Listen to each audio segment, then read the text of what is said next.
Corona মহামারী সহ বৈশ্বিক চ্যালেঞ্জ মোকাবেলায় জাতিসংঘকে বাস্তবসম্মত রোডম্যাপ প্রণয়নের আহ্বান প্রধানমন্ত্রী। ফিরতি টিকিটের দাবিতে প্রবাসীদের সড়ক অবরোধ, ফ্লাইট পরিচালনার অনুমতি পাচ্ছে সৌদি এয়ারলাইন্স। করোনায় মৃতের সংখ্যা ৫,০০০ ছাড়ালো, স্বাস্থ্যের ৪৫ কর্মকর্তা কর্মচারীর অবৈধ সম্পদের অনুসন্ধানে দুদক। বিপি নূরের বিরুদ্ধে এবার কোতোয়ালি থানায় মামলা, তরুণীকে অপহরণ ও ধর্ষণের সহযোগিতার অভিযোগ। মোট ঋণের ১০% খেলাপি, টিআইবির গবেষণা স্বাধীন ও শক্তিশালী কমিশন গঠনের সুপারিশ।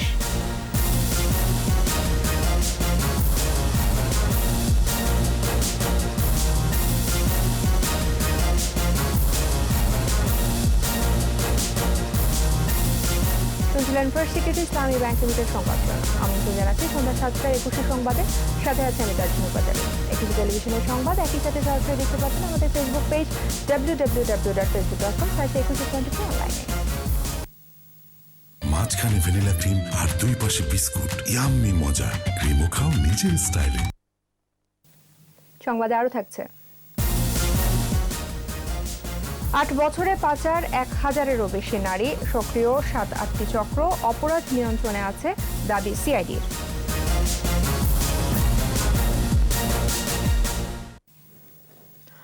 করোনা মহামারী সহ বৈশ্বিক চ্যালেঞ্জ মোকাবেলায় জাতিসংঘকে বাস্তবসম্মত রোডম্যাপ প্রণয়নে সদস্য দেশগুলোর প্রতি আহ্বান জানিয়েছেন প্রধানমন্ত্রী শেখ হাসিনা।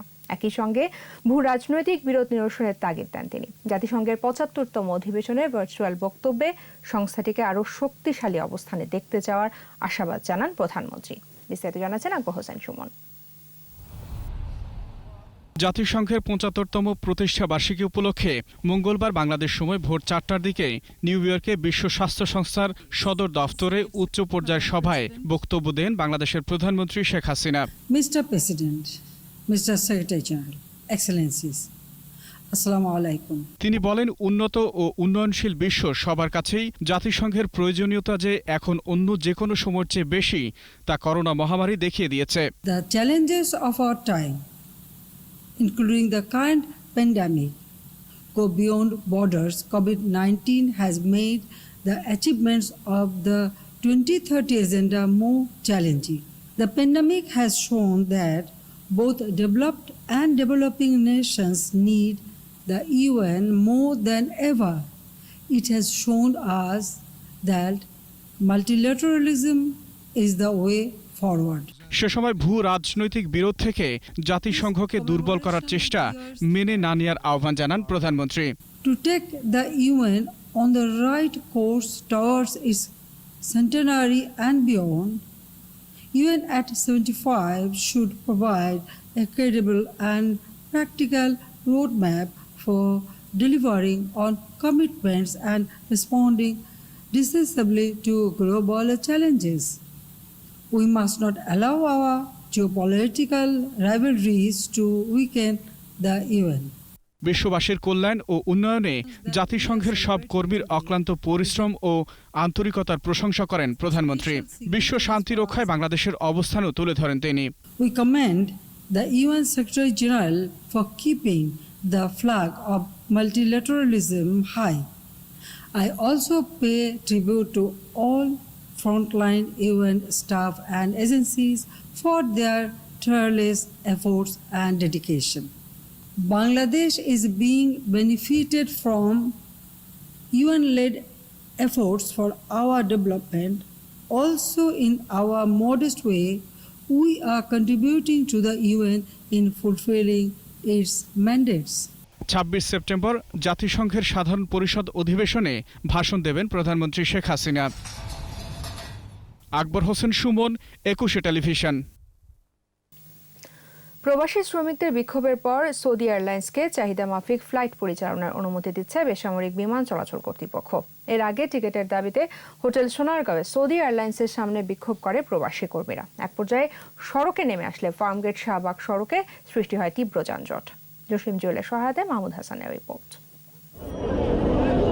রাজধানীর কারওয়ান বাজারে সৌদি এয়ারলাইন্স অফিসের সামনে টিকিট নিতে সকাল থেকেই জমায়েত হতে থাকেন সৌদি প্রবাসী কর্মীরা। কর্মক্ষেত্রে ফিরতে রিটার্ন টিকিটের জন্য কয়েকদিন ধরে ধর্ণা দিলেও সংকটের সুরাহা হয়নি। সকালে এয়ারলাইন্সের গেটে এসে অফিস বন্ধ থাকার নোটিশ দেখে ক্ষুব্ধ হন প্রবাসীরা। এক পর্যায়ে সড়কে নেমে আসেন তারা। তাদের অবস্থানের কারণে কারওয়ান বাজার এলাকায় তীব্র যানজটের সৃষ্টি হয়। বাংলাদেশ বিমান স্বার্থের জন্য আমাদের প্রবাসী 70,000 কর্মীর পেটে লাথি দিচ্ছে। বাংলাদেশ যে বিমান বেসিক এ চাচ্ছে যে না সৌদি বিমান একা লোক নিতে পারবে না, আমাদের লোক অনুমতি দিতে হবে, যে ব্যবসার জন্য শুরু। আমরা সৌদি এয়ারলাইন্সে যাইতে চাই, আমরা বাংলাদেশ এয়ারলাইন্স বয়কট করলাম। প্রবাসীরা জানান সময় মতো কাজে যোগ দিতে না পারলে তাদের চাকরি হারাতে হবে। অনেকের ভিসার মেয়াদও শেষের পথে। সব কান্ট্রি অনুমতি পাইছে, আমরা পাইলাম না কেন? 30 তারিখের আগে বাংলা সৌদি আরব প্রস্তাব বানাইলে সৌদি সরকার আবার নতুন করে তখন আগামী মেয়াদ বাড়াইব না। আমরা সব পরিবার নিয়ে খুব অসহায়ের ভিতরে পড়ে আছি, আমাদের টিকিট না দিলে আমরা না খাইয়ে মারা যাব। বিক্ষোভের মুখে অতিরিক্ত ফ্লাইট পরিচালনার জন্য বেসামরিক বিমান চলাচল কর্তৃপক্ষের কাছে প্রস্তাব জানানোর কথা জানিয়েছে সৌদি এয়ারলাইন্স। আমরা আরো 5-6টা ফ্লাইটের মতো, কিন্তু এটা অ্যাপ্রুভাল না হওয়া পর্যন্ত সংখ্যাটা আমি কনফার্ম করতে পারবো না। এই অবস্থায় বেসরকারি বিমান চলাচল কর্তৃপক্ষের চেয়ারম্যান জানান প্রবাসী কর্মীরা যাতে সৌদি আরবে যেতে পারে সেজন্য সৌদি এয়ারলাইন্সকে চাহিদা মাফিক ফ্লাইট পরিচালনার অনুমতি দেওয়া হবে। যে কয়টা ফ্লাইট দরকার আমরা সবগুলো ফ্লাইট দিব। আমরা দরকার হলে অন্য ফ্লাইট অ্যাডজাস্ট করে হলো সৌদি আরবের ফ্লাইট আমরা অনুমোদন দিয়ে দিব, বা আপনারা এখান থেকে নিয়ে যান। আমাদের বাংলাদেশিরা যারা আটকে আছে তাদেরকে নেওয়ার ব্যবস্থা করেন। ফ্লাইট চলাচলের ক্ষেত্রে সৌদি কর্তৃপক্ষের সহযোগিতা প্রত্যাশা করেন বেবিচক চেয়ারম্যান। মাহমুদ হাসান, একুশে টেলিভিশন, ঢাকা। কোভিড-19-এ দেশে আরও 28 জনের মৃত্যু হয়েছে। এ নিয়ে মৃতের সংখ্যা ছাড়িয়ে গেল 5,000। এদের মধ্যে 17 জন পুরুষ ও নারী 11 জন। স্বাস্থ্য অধিদপ্তরের ওয়েবসাইটে করোনা সংক্রান্ত তথ্য বলছে 199তম দিনে দেশে 97টি ল্যাবে 14,164টি নমুনা পরীক্ষা হয়েছে একদিনে। এতে শনাক্ত হয়েছে আরও 1,557 জন। এ নিয়ে এ পর্যন্ত দেশে কোভিড-19 রোগীর সংখ্যা 3,52,178 জন। অন্যদিকে 24 ঘন্টায় 2,073 জন সহ এ পর্যন্ত সুস্থ হয়েছেন 2,60,790 জন।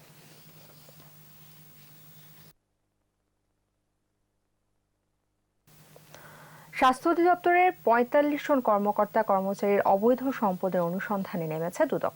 এরই অংশ হিসেবে 21 জন কর্মকর্তা কর্মচারী সহ তাদের পরিবারের 43 জনের সম্পদের তথ্য চাওয়া হয়েছে। দুদক সচিব দিলওয়ার বখত জানিয়েছেন আরও অনেকের অবৈধ সম্পদেরও খোঁজ করা হচ্ছে। বিস্তারিত জানাচ্ছেন দীপু সরকার।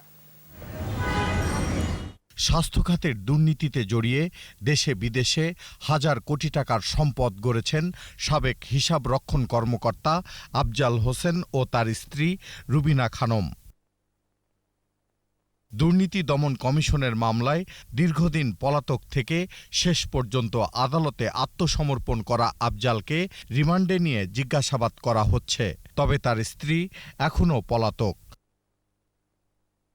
কেঁচো খুঁড়তেই যেন বেরিয়ে আসে সাপ। এবার সামনে আসে স্বাস্থ্য অধিদপ্তরের গাড়ি চালক আব্দুল মালেকের দুর্নীতির কদর্য চিত্র। যারা সহযোগিতা করেছেন তাদের বিষয়ে হয়তো অনুসন্ধান করা হতে পারে। আফজাল, রুবিনা ও মালেকের মতো স্বাস্থ্য অধিদপ্তরের আরও 45 দুর্নীতিবাজ কর্মকর্তা কর্মচারীর সম্পদের খোঁজও পেয়েছে দুদক। স্বাস্থ্য অধিদপ্তরের 45 জন কর্মকর্তা কর্মচারীর বিরুদ্ধে অবৈধ উপায়ে জ্ঞাত আয় বহির্ভূত সম্পদ অর্জনের মাধ্যমে বিপুল সম্পদ অর্জন, সেই জন্য একটি অনুসন্ধান টিম গঠন করা হয়েছিল। সেই অনুসন্ধান টিম জ্ঞাত আয়ের বহির্ভূত সম্পদ উদ্ঘাটনের বিষয়ে এতদিন পর্যন্ত কাজ করেছে। কম যান না স্বাস্থ্য অধিদপ্তরের কর্মকর্তা কর্মচারীদের পরিবারের সদস্যরাও। ইতিমধ্যে 21 জনকে সম্পদ বিবরণী নোটিশ জারি করা হয়েছে এবং এই 21 জনের সাথে তাদের স্ত্রী সহ বা অন্যরা সহ 43 জনকে মোট সম্পদ বিবরণী জারি করা হয়েছে। স্বাস্থ্য খাতে দুর্নীতিবাজদের তালিকা আরও দীর্ঘ হবে বলেও মন্তব্য করেন দুদক সচিব দিলওয়ার বখত। অন্যান্য দপ্তরের যে গোয়েন্দা ইউনিটগুলো আছে তাদের সাথে তথ্য বিনিময়ের মাধ্যমে তথ্য নিয়ে ব্যবস্থা গ্রহণ করার জন্য। দীপু সারোয়ার, একুশে টেলিভিশন, ঢাকা। ঢাকা বিশ্ববিদ্যালয়ের কেন্দ্রীয় ছাত্র সংসদের সাবেক ভিপি নুরুল হক নূরের বিরুদ্ধে এবার এক তরুণীকে অপহরণ, ধর্ষণের সহযোগিতা ও ডিজিটাল নিরাপত্তা আইনে মামলা হয়েছে। সোমবার রাজধানীর কোতোয়ালি থানায় দায়ের হওয়া মামলায় নূরসহ মোট 6 জনকে আসামি করা হয়। মামলায় কোতোয়ালি থানার সদরঘাট হোটেল অ্যান্ড রেস্টুরেন্ট ঘটনার স্থান হিসেবে উল্লেখ করা হয়। ঘটনার তারিখ হিসেবে চলতি বছরের 9 ফেব্রুয়ারি উল্লেখ করেছেন বাদী। এর আগে রোববার নূরসহ 6 জনের বিরুদ্ধে ধর্ষণ ও সহযোগিতার অভিযোগ এনে ঢাকা বিশ্ববিদ্যালয়ের এক শিক্ষার্থী লালবাগ থানায় মামলা করেন।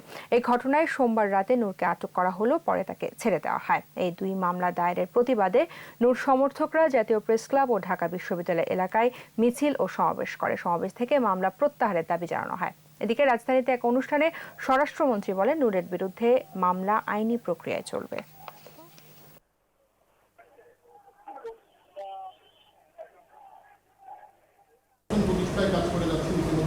আমাদের সবই নলেজে রয়েছে, একটা মামলা হয়েছে, সেই মামলা এটা যেভাবে করা দরকার সেইগুলি পুলিশ অ্যাড্রেস করে। খেলাপি ঋণ নিয়ন্ত্রণের বদলে প্রাতিষ্ঠানিক রূপ পেয়েছে বলে মন্তব্য করেছেন ট্রান্সপারেন্সি ইন্টারন্যাশনাল টিআইবি। এক গবেষণা প্রতিবেদনে টিআইবি বলেছে, রাজনৈতিক হস্তক্ষেপ, দুর্বৃত্ত ব্যবসায়ী শ্রেণীর প্রভাব ও কেন্দ্রীয় ব্যাংকের ব্যর্থতা মিলিয়ে এমন অবস্থা তৈরি হয়েছে। পরিস্থিতি নিয়ন্ত্রণে স্বাধীন ও শক্তিশালী ব্যাংকিং কমিশন গঠনের পরামর্শ তাদের। আরও জানাচ্ছেন মেহেদী হাসান। ব্যাংকিং খাতে খেলাপি ঋণের সবশেষ পরিস্থিতি নিয়ে টিআইবির গবেষণা প্রতিবেদনে বলা হয়, 2009 থেকে 11 পর্যন্ত খেলাপি ঋণ কমে আসে। এরপর তা ধারাবাহিকভাবে বাড়ছে। 2019 সালে খেলাপি ঋণের হার দাঁড়িয়েছে মোট ঋণের 10.3%। পাশাপাশি অবলোপন, পুনঃতফসিলীকরণ এবং পুনর্গঠনের মধ্য দিয়ে অনেক খেলাপি ঋণ আড়াল করা হচ্ছে বলেও জানায় টিআইবি। কেন্দ্রীয় ব্যাংকের স্বাধীনতা খেলাপি ঋণ রেগুলেট বা নিয়ন্ত্রণ করবার ক্ষেত্রে, এছাড়াও বাংলাদেশ ব্যাংকের তদারকির সক্ষমতা এবং কার্যক্রম পরিচালনার ক্ষেত্রে স্বচ্ছতা এবং বাংলাদেশ ব্যাংকের কার্যক্রমের জবাবদিহিতা এবং বিশেষত অনিয়ম দুর্নীতি প্রতিরোধের ক্ষেত্রে বাংলাদেশ ব্যাংকের পারফরমেন্স। টিআইবি বলছে, বড় ঋণ খেলাপিরা রাজনৈতিক আশীর্বাদ পুষ্ট। পাশাপাশি সরকারি বাণিজ্যিক ব্যাংকগুলোর উপর কেন্দ্রীয় ব্যাংকের নজরদারির ক্ষমতা কমানোর ফলে খেলাপি হওয়ার প্রবণতা বেড়েছে। একদিক থেকে ঋণ খেলাপিগণ ও অন্যদিক থেকে যারা ঋণ খেলাপি তার সুযোগটা করে দিচ্ছেন, সুযোগ সৃষ্টিকারী ও তার সুবিধাভোগী মহল, এবং অন্যদিক থেকে রাজনৈতিকভাবে প্রভাবশালী মহলের নিয়ন্ত্রণ এক ধরনের প্রাতিষ্ঠানিক রূপ লাভ করেছে। ব্যাংকিং খাতে কি সিদ্ধান্ত হবে বা কি আইনগত বা নীতিগত পরিবর্তন হবে, সেটি কিন্তু বাংলাদেশ ব্যাংক কর্তৃপক্ষ নির্ধারণ করে না। এটি 5 তারা হোটেলে বসে তাদের সিদ্ধান্তের উপর নির্ভর করে। এমন পরিস্থিতিতে কেন্দ্রীয় ব্যাংক সহ ব্যাংক ব্যবস্থার পুনর্গঠনের পরামর্শ আসে টিআইবির পক্ষ থেকে। সুশাসন প্রতিষ্ঠার জন্য ব্যাংকিং একটি স্বাধীন কমিশনের কথা বলে আসছি, নিরপেক্ষ বিশেষজ্ঞদের সমন্বয়ে যাদের কোনো স্বার্থের দ্বন্দ্ব থাকবে না, এবং এদের দায়িত্ব হবে সুশাসনের কৌশলপত্র প্রণয়ন, যার মধ্যে স্বল্প, মধ্যম, দীর্ঘমেয়াদী কর্মপরিকল্পনা থাকবে। রাজনীতিকদের কোনো ব্যাংকের পরিচালনা পর্ষদে না রাখারও পরামর্শ দিয়েছে টিআইবি। মেহেদী হাসান, একুশে টেলিভিশন, ঢাকা। গত 8 বছরে দেশ থেকে পাচার হয়েছে 1000-এরও বেশি নারী। উন্নত জীবনের স্বপ্ন দেখিয়ে তাদেরকে পাচার করা হয় মধ্যপ্রাচ্যের দেশ সংযুক্ত আরব আমিরাতে। সিআইডি বলছে, পাচারকারী চক্রের বেশ কয়েকজনকে আটক করা গেছে। পাচারের সাথে যুক্ত 7-8টি চক্র পুরোপুরি নির্মূল না হলেও এ ধরনের অপরাধ এখন নিয়ন্ত্রণে আছে বলে দাবি সিআইডির। তপু শাহিনের ক্যামেরায় আরও জানাচ্ছেন দীপু শিকদার। সংযুক্ত আরব আমিরাতে বাঙালি মালিকানাধীন ডান্স বার আছে 50টিরও বেশি। চাকরির লোভ দেখিয়ে পাচার হওয়া বাংলাদেশি নারীদের এসব ডান্স বারে আনা হয়। প্রতারিত এসব নারীরা যাতে পালাতে না পারে সেজন্য তাদেরকে রাখা হয় কড়া পাহারায়। মাঝে মাঝেই তাদের উপর নেমে আসে নির্যাতনের খড়গ। ভুক্তভোগী কয়েকজনের ভয়েস রেকর্ড এসেছে একুশে টেলিভিশনের হাতে। আপনি আমাকে নিছেন ওইটা বিষয় যে তুমি ওইখানে খাবার টাবার দিবা, গেস্ট আসবে, খাবার টাবার দিবা, এই পর্যন্ত 50,000 টাকা প্রতি মাসে বেতন পাবা। কাজ গেস্ট আসুক বা না আসুক, তোমার টাকা তুমি প্রতি মাসে বিকাশে আমি দিয়ে দিব। কিন্তু ভাইয়া 7 মাস হয়েছে আপনি আমাকে 1 টাকাও দেন নাই। আমার বাবা স্ট্রোক করছে ভাইয়া, আপনার পায়ে 2টা ধরতেছি ভাইয়া, আপনি আমাকে কিছু টাকা দেন। আপনার টাকা না, আমার বেতনের যে হক, আমি যে টাকাটা আপনার পাই এই টাকাটা আমাকে দেন, আমার বাবাকে আমি বাঁচাই। 3 মাস ধরে আইসি ক্লাবে, আমার কোনো বিজনেসই হয় নাই। আমার আগের একটা গেট ছিল, ওইটা তো টুকটাক করাইতাম। তো কিছুদিন হয়েছে ও আমাকে বলক মেরা দিছে, ও আসে না ভাই, আমার বিজনেসও নাই। কে আর ভিসা বাড়ানো লাগবে না ভাই, আমার বাড়িতে যাইতে হবে ইমার্জেন্সি। আমার মারে আমি ছাড়া দেখার কেউ নাই না ভাই, প্লিজ ভাই আপনার পায়ে 2টা ধরি ভাই। দালালদের এই অডিও রেকর্ড প্রমাণ দিচ্ছে অনেক কিছুর। ঠিক আছে ভাইয়া, মেয়ে তো ভালো আছে, তুমি কথা বলতে বলে টাকা নিয়ে দেবো ভাইয়া, সমস্যা নেই। মেয়েটা 1 নম্বর ড্যান্সার ভাইয়া, এখন যত ড্যান্সার আছে ভাই এই 1 নম্বর ড্যান্সার। কখনো আমার সাথে যত বছর কাজ করেছে মেয়ে কখনো 1 ছাড়া কখনো 2 নম্বর হয় না ভাইয়া। दादा ये लड़के ना एयरपोर्ट से भाग गए हैं, दुबई नहीं ढाका में पैसा लिया, हर कुछ लिया, टिकट था उसको वीजा कल आप कैंसिल करके दे दो, नहीं तो दोबारा दूसरा जगह में जाके हमारे लिए प्रॉब्लम आएगा दादा। জুলাই মাসে এরকমই একটি দালাল চক্রের হোতা আজমকে বেশ কয়েকজন সঙ্গী সহ গ্রেপ্তার করে সিআইডি। পাওয়া যায় চাঞ্চল্যকর অনেক তথ্য। আমাদের মেয়েদেরকে তারা নিয়ে বিভিন্ন রকমের ক্যামেরাতে ইউজ করে। দুবাইতে একটা রিং লিডারকে আমরা অ্যারেস্ট করেছি এবং তার পুরো গ্রুপটাকে আমরা ধরেছি। আরও কতগুলি গ্রুপ আছে আমরা কিছু জানতে পেরেছি, আমরা এখনও সেগুলো ইনভেস্টিগেশন করছি।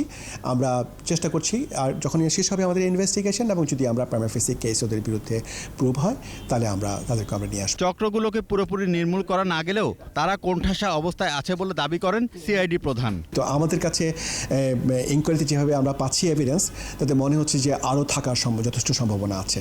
আমরা একটু কাজ করছি, আশা করছি অল্প কিছুদিনের মধ্যে আমরা বের করে ফেলতে পারবো। সিআইডি প্রধান আরও জানান, পাচারকারী চক্র পুরোপুরি নির্মূলে সক্রিয় আছেন তারা। তদন্ত যেহেতু শেষ করে নেয় এই জন্য আমরা এখনও বলতে চাচ্ছি না। দীপু শিকদার, 21 টেলিভিশন, ঢাকা। জাতীয় অর্থনৈতিক পরিষদের নির্বাহী কমিটি 1266 কোটি 13 লাখ টাকার 5টি উন্নয়ন প্রকল্প অনুমোদন দিয়েছে। রাজধানী আগারগাঁওয়ে এনইসি সম্মেলন কক্ষে জাতীয় অর্থনৈতিক পরিষদের নির্বাহী কমিটির সভায় গণভবন থেকে ভিডিও কনফারেন্সে যুক্ত হন একনেক চেয়ারপারসন ও প্রধানমন্ত্রী শেখ হাসিনা। সড়ক পরিবহন ও সেতু মন্ত্রণালয়, সমাজ কল্যাণ মন্ত্রণালয়, প্রবাসী কল্যাণ ও বৈদেশিক কর্মসংস্থান মন্ত্রণালয় এবং মৎস্য ও প্রাণী সম্পদ মন্ত্রণালয়ের প্রকল্প এই সভায় অনুমোদন দেওয়া হয়। সবগুলো প্রকল্পই সরকারি অর্থায়নে হবে।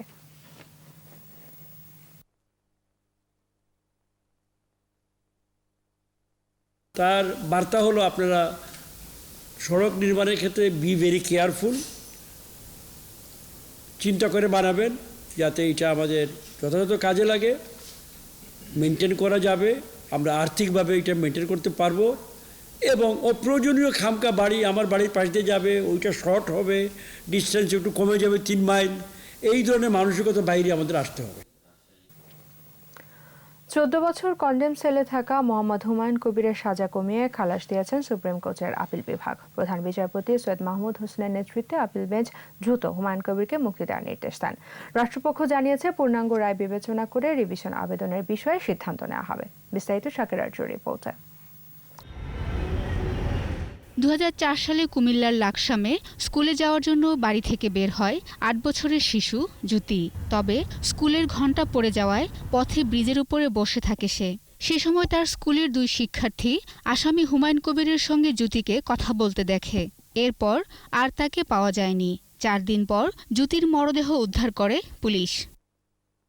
হুমায়ুন কবিরকে আসামি করে মামলা করেন শিশুটির বাবা। বিচারিক আদালত হুমায়ুন কবিরের বিরুদ্ধে 2006 সালে মৃত্যুদণ্ডের রায় দেন। এরপর 2012 সালে হাইকোর্ট নিম্ন আদালতের রায় বহাল রাখেন। তবে আপিল বিভাগ মঙ্গলবার হুমায়ুন কবিরকে খালাসের রায় দেন। রায় তাকে খালাস প্রদান করে এবং তাকে যেন অতি দ্রুত সে ছাড়া পায়, এই জন্য তাকে একটি শর্ট অর্ডার পাঠানো হয়। এখন সে হয়তো শর্ট অর্ডার পুষে গেলে মুক্তি পেয়ে যাবে। রায়ের পর হুমায়ুন কবিরের আইনজীবী বলেন, আওয়ামী লীগ বিএনপির একটি সমাবেশে সংঘর্ষের মাঝে পড়ে জ্যোতির মৃত্যু হয়। আসামির জবানবন্দি জোর করে নেওয়া হয়েছিল বলেও দাবি করেন তিনি। জেল পিটিশনে যে বলেছে আসামি, উনি বলেছেন যে মিটিং ছিল, সেই meeting BNP meeting, Awami League BNP মারামারি করেছে, সংঘর্ষ হয়েছে, স্কুল থেকে নামার পথে সংঘর্ষের মাঝখানে পড়ে মারা গেছে। এদিকে রাষ্ট্রপক্ষ বলছে হুমায়ুন কবিরের বক্তব্য অনুযায়ী খুঁজে পাওয়া যায় শিশুটির মরদেহ। তার দেখানো মতে এই লাশ এবং কিছু আলামত উদ্ধার হয়। আলামতের মধ্যে এই মেয়েটির ক্লাস 1-এর খাতা, তার স্কুল ড্রেস, এগুলা উদ্ধার হয়। এটা বোধহয় প্রায় 4-5 দিন পরে। পূর্ণাঙ্গ রায় পেলে পরবর্তী ব্যবস্থা নেওয়া হবে বলেও জানান তিনি। শাকিরা আরজু, 21 টেলিভিশন, ঢাকা। দুর্নীতির মামলায় দুদকের করা আবেদনে কারা অধিদপ্তরের সাবেক উপমহাপরিদর্শক বজলুর রশিদের স্থাবর অস্থাবর সম্পত্তি ক্রোকের নির্দেশ দিয়েছেন আদালত। এছাড়া তার 2টি ব্যাংক অ্যাকাউন্ট ফ্রিজেরও নির্দেশ দিয়েছেন ঢাকা মহানগর দায়রা জজ আদালতের বিচারক ইকবাল হোসেন। একই সাথে বজলুরের জামিন আবেদনও নামঞ্জুর করেন আদালত। আদিত্য মামুনের রিপোর্ট। জ্ঞাত আয় বহির্ভূত সম্পদ অর্জনের অভিযোগে দুদকের করা মামলায় কারা অধিদপ্তরের সাবেক উপমহাপরিদর্শক বজলুর রশিদকে হাজির করা হয় ঢাকা মহানগর দায়রা জজ আদালতে। অবৈধভাবে 3,8,00,000 টাকা সম্পদ অর্জনের অভিযোগে করা এই মামলায় দুদকের আবেদনের শুনানি শেষে বজলুর রশিদের স্থাবর অস্থাবর সম্পদ ক্রোকের নির্দেশ দেন আদালত। সেই সাথে তার জামিন নামঞ্জুর করা হয়। এগুলো স্থাবর অস্থাবর যা আছে এগুলো তিনি পরিবর্তন কিছু করতে পারবেন না। অপরাধী যে হোক না কেন তাকে শাস্তির আওতায় আসতে হবে। সুতরাং সেই কারণে তার জামিনের আবেদন নামঞ্জুর করা হয়েছে। তার দুটি ব্যাংক হিসাব জব্দেরও নির্দেশ দেন আদালত। ফ্রিজ হয়ে যাবে, মানে যে অবস্থা আছে সেই অবস্থার সম্পত্তিগুলি থাকবে। গেল বছরের 20 অক্টোবর বজলুর রশিদ ও তার স্ত্রীকে জিজ্ঞাসাবাদের জন্য তলব করে দুদক। একই দিন তাকে পরে গ্রেফতার করা হয়। আদিত্য মামুন, 21 টেলিভিশন, ঢাকা। অব্যবস্থাপনা থেকে বেরিয়ে এসে বিমানবন্দরের সেবার মান বাড়াতে যা কিছু করা দরকার সবই করার প্রতিশ্রুতি দিয়েছে বেসামরিক বিমান চলাচল কর্তৃপক্ষ। শাহজালাল আন্তর্জাতিক বিমানবন্দরে নিয়মিত গণশুনানিতে যাত্রীদের অভিযোগ শুনে বেবিচক চেয়ারম্যান বলেন, সেবার মান ধরে রাখতে আরও বেশ কিছু পদক্ষেপ নেওয়া হচ্ছে। জসিম জুয়েলের রিপোর্ট। শাহজালাল আন্তর্জাতিক বিমানবন্দরে বেসামরিক বিমান চলাচল কর্তৃপক্ষের নিয়মিত গণশুনানি। শুনানিতে অংশ নিয়ে বিমানবন্দরের অব্যবস্থাপনার চিত্র তুলে ধরেন যাত্রীরা। আমরা যদি ওখানে থাকি, অসাধু চক্রের দৌরাত্ম্য, ইমিগ্রেশনে হয়রানি, গাড়ি পার্কিং জটিলতা সহ নানা অনিয়মের অভিযোগ করেন তারা। আসার পরে যে হ্যাসেলটা হয়, এইখানে শৃঙ্খলা কেন আনা যাচ্ছে না? তারা আমাদের সাথে কখনো ভালো ব্যবহার করে না। এটা যদি আমাদের, যেহেতু আপনি চেয়ারম্যান মহোদয় আছেন, আমাদের ঊর্ধ্বতন কর্মকর্তাদেরকে যদি জানান, এগুলি আমাদের মেইন, আমরা কারোর কাছে কোনো টাকা চাই না। অভিযোগ শুনে দ্রুতই ব্যবস্থা নেওয়ার আশ্বাস দেন বেবিচক চেয়ারম্যান। বিমানবন্দরের সেবার মান বাড়াতে বেশ কিছু পদক্ষেপ নেওয়ার কথাও জানান তিনি। যত ধরনের কার্যক্রম আছে আমরা ইতিমধ্যে অনেকগুলো নিতে পেরেছি, কিছু কিছু এখনো প্রক্রিয়াধীন। আমাদের চট্টগ্রামে, সিলেটে এবং অন্যান্য ডোমেস্টিক বিমানবন্দরগুলোকে আমরা সাজিয়েছি যাতে নাকি আমাদের যাত্রীরা নির্বিঘ্নে, নিরাপদে এবং স্বচ্ছন্দে চলাফেরা করতে পারে। বিমানবন্দরের পরিচালক জানান, সেবার মান নিশ্চিত করতে নিয়মিত এ ধরনের গণশুনানির আয়োজন করা হবে। আমাদের কিন্তু ব্যবস্থাপনা সবই আছে, শুধু একটু মেনে চলার বিষয় আর কি। তো মেনে চললে আশা করি আমাদের কোনো সমস্যা হবে না। জসিম জুয়েল, 21 টেলিভিশন, ঢাকা। এদিকে শাহজালাল আন্তর্জাতিক বিমানবন্দরের কার্গো ভিলেজে গলার কাটা হয়ে পড়ে থাকা উড়োজাহাজগুলো সরিয়ে ফেলা হচ্ছে। তৃতীয় টার্মিনালের নির্মাণ কাজে বিঘ্ন হওয়ায় এই উদ্যোগ বলে জানিয়েছে বেসামরিক বিমান চলাচল কর্তৃপক্ষ। চার্জ পরিশোধ করে বিমান সংস্থাগুলো উড়োজাহাজগুলো ফিরিয়ে না নিলে নিলাম করা হবে বলে জানিয়েছেন বেবিচক চেয়ারম্যান। জসিম জুয়েলের আরও একটি রিপোর্ট। দীর্ঘদিন ধরেই বিমান পরিচালনা করছে না জিএমজি, ইউনাইটেড, এভিয়েনা সহ বেশ কিছু এয়ারলাইন্স। তাদের পরিত্যক্ত উড়োজাহাজগুলো দীর্ঘদিন পড়ে আছে হজরত শাহজালাল আন্তর্জাতিক বিমানবন্দরের রানওয়ের পাশে। পার্কিং চার্জ বাবদ তাদের কাছে পাওনা জমতে নেহায়েত কম হয়নি। দীর্ঘদিন টাকা পরিশোধ না করায় উড়োজাহাজগুলো সরিয়ে নিচ্ছে বেসামরিক বিমান চলাচল কর্তৃপক্ষ। বেসামরিক বিমান চলাচল কর্তৃপক্ষের chairman air vice marshal Mofidur Rahman জানান, জায়গা দখল করে থাকা পরিত্যক্ত বিমানগুলো তৃতীয় টার্মিনালের কাজে বিঘ্ন ঘটাচ্ছে।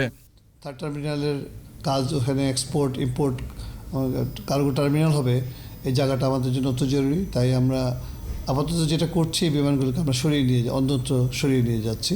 এর মধ্যে পরিত্যক্ত 12টি বিমানের মধ্যে 9টি সরিয়ে নেওয়া হয়েছে। দীর্ঘদিন পার্কিং চার্জ না দেয়ায় বড় অঙ্কের পাওনা আছে বন্ধ হয়ে যাওয়া এয়ারলাইন্সগুলোর কাছে।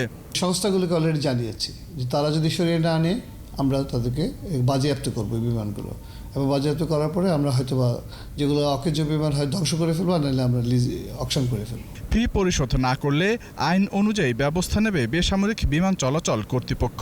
যে সংস্থাগুলো এখানে বিমান রেখে আছে তাদের কাছ থেকেও আমাদের সিভিল এভিয়েশনের পাওনা আছে, সেটা আমরা আইনানুগভাবে আমরা ব্যবস্থা নিচ্ছি। জসিম জুয়েল, 21 টেলিভিশন, ঢাকা।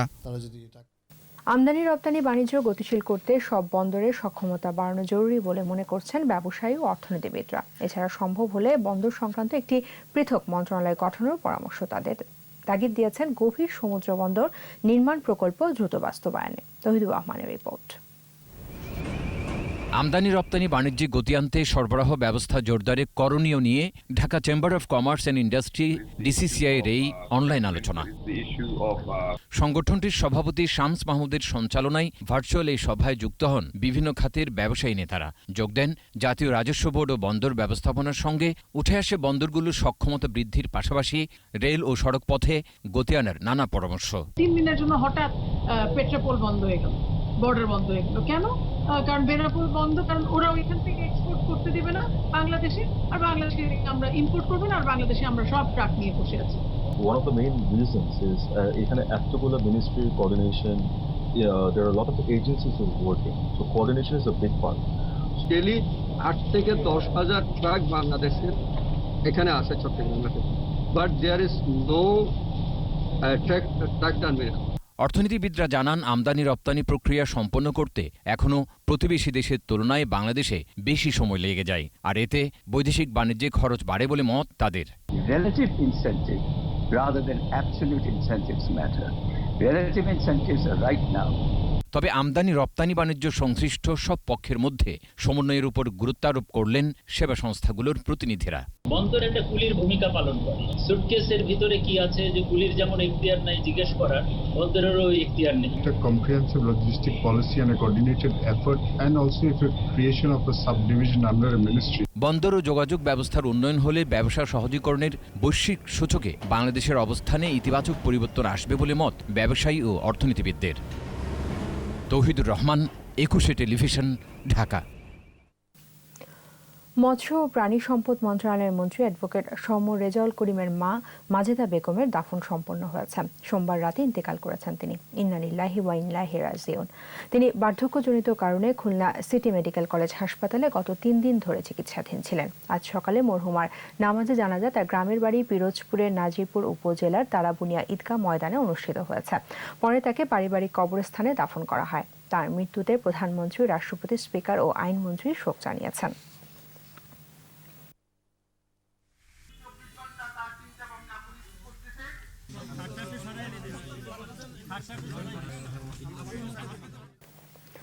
জানাবো সোশ্যাল ইসলামী ব্যাংক লিমিটেড বাণিজ্য সংবাদ।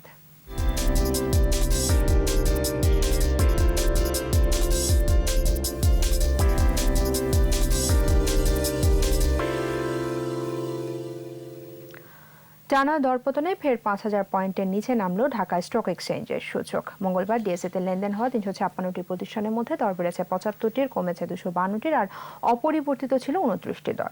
ডিএসই প্রধান সূচক ডিএসই এক্স 42 পয়েন্ট কমে নেমে আসে 4,970 পয়েন্টে। দিন শেষে ডিএসইতে লেনদেনের পরিমাণ দাঁড়ায় 729 কোটি 92 লাখ টাকা। সূচক কমেছে সিএসইতে লেনদেন হওয়া 281টি প্রতিষ্ঠানের মধ্যে দর বেড়েছে 53টির, কমেছে 200টির, আর বদলায়নি 28টির দর। আর সিএসইতে মোট লেনদেন হয়েছে 17 কোটি 16 লাখ টাকার শেয়ার ও মিউচুয়াল ফান্ড। জানাবো খেলার খবর।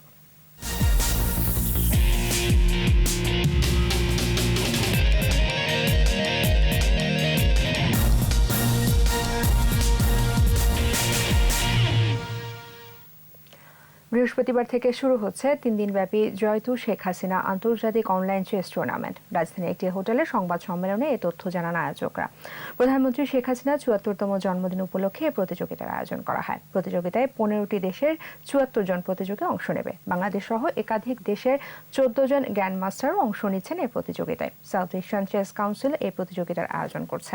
বাংলাদেশ দাবা ফেডারেশনের সহযোগিতায় আয়োজন করা হচ্ছে আন্তর্জাতিক এই প্রতিযোগিতার উদ্বোধন করবেন সাউথ এশিয়ান চেস কাউন্সিলের প্রেসিডেন্ট এবং আইজিপি বেনজির আহমেদ। আমরা বিশ্বনাথ আনন্দের কথা, তাকে আনার জন্য যা যা করার দরকার আমরা কাজ শুরু করে দিয়েছি। আমরা কাসপারভের সাথেও আমরা কথা বলার চেষ্টা করছি। অর্থাৎ আমরা চাচ্ছি যে আসলে এই টুর্নামেন্টের মাধ্যমে বাংলাদেশের দাবাটা আরও একটু জেগে উঠুক। এর সাথে শেষ করছি সন্ধ্যা 7টার 21 সংবাদ। যাবার আগে ফার্স্ট সিকিউরিটি ইসলামী ব্যাংক লিমিটেড সংবাদ শিরোনামগুলো জানাবো আরও একবার। করোনা মহামারী সহ বৈশ্বিক চ্যালেঞ্জ মোকাবেলায় জাতিসংঘকে বাস্তবসম্মত রোডম্যাপ প্রণয়নের আহ্বান প্রধানমন্ত্রীর। ফিরতি টিকিটের দাবিতে প্রবাসীদের সড়ক অবরোধ, ফ্লাইট পরিচালনার অনুমতি পাচ্ছে সৌদি এয়ারলাইন্স।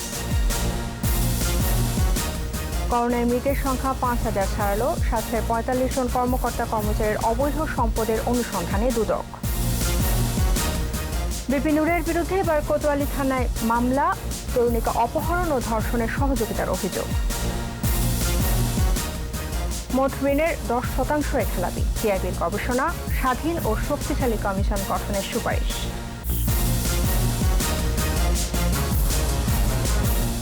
একুশে টেলিভিশনের সর্বশেষ খবর জানতে ডায়াল করুন 202 নাম্বার ভিজিট করুন ekushe-tv.com এই ওয়েবসাইটে। এছাড়া ফেসবুকে লগ ইন করতে পারেন facebook.com/ekushe24 অনলাইন। পরের সংবাদ রাত 9টায় দেখার আমন্ত্রণ রইল।